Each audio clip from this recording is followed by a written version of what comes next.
ससुराल के साथ मायके वाले भी बेटी को अपना नहीं मानते। शादी होने पर लड़की अपना शरीर तो साथ ले जाती है, मगर रूह मायके में ही अपने कमरे की अलमारी में छोड़ जाती है, सोचकर कि ये तो मेरा घर है। पग फेरे पर आती है, सब कुछ पहले जैसा होता है। वही घर, वही आंगन, वही सीढ़ियाँ, वही अलमारी और उसका कमरा, सब कुछ वैसा।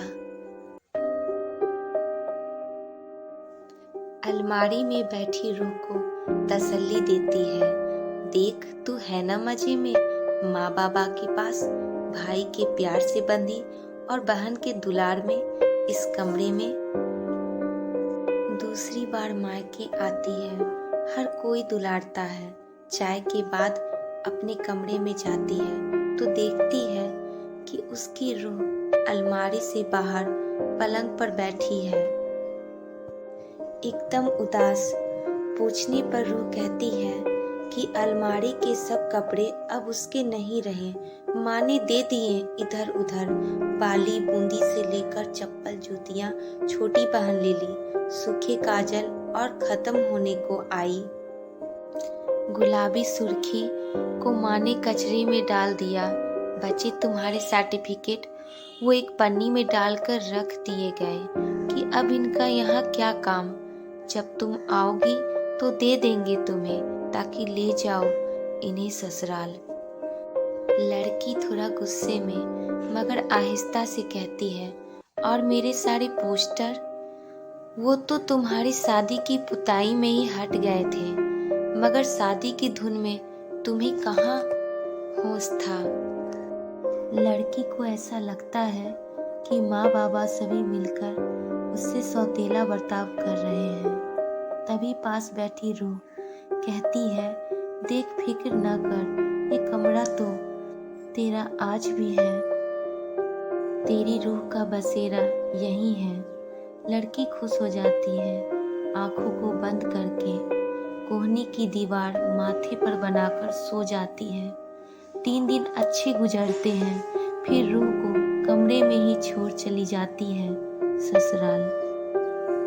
अब की बार 6 महीने बाद आती है। 8 घंटे देर से आई ट्रेन ने लड़की के मायके के सफर को लंबा कर दिया होता है। घर पहुंचते ही माँ से चाय के लिए कहती है। सामान उठाए अपने कमरे में जा रही होती है, तभी माँ कहती है, गुड़िया यही छोटे कमरे में रख ले। लड़की तुरंत कहती है, क्यों माँ, वो भाई की पढ़ाई होती है, इसलिए उसे ऊपर तेरे ही कमरे में शिफ्ट कर दिया, आराम से पढ़ लेगा।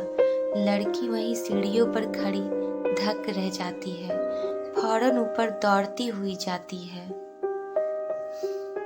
अपनी रूह को तलाशने, तो देखती है कि रुआंसी आंखों को लिए रूह कमरे की दहलीज पर बैठी उसका इंतजार कर रही होती है। उसे देखकर लड़की को एहसास हो जाता है कि अब उसका घर उसका नहीं मायका हो गया है, जहां अब वो बस मेहमान है। उसके एहसास को वक्त ने इस घर से मिटा डाला। हताश लड़की अपने बैग और स्टॉल को पलंग और दीवार के बीच के हिस्से में फिट कर लेती है और 3 दिन कभी इस कमरे में तो कभी उस कमरे में सोकर गुजार देती है। शादी के 1 साल पहले ही लड़की का मेरा घर का भरम टूट जाता है। उसे समझ आ जाता है कि लड़की का कोई घर नहीं होता। जाते वक्त बैग के कोने में ही रख ले जाती है अपनी रूह को।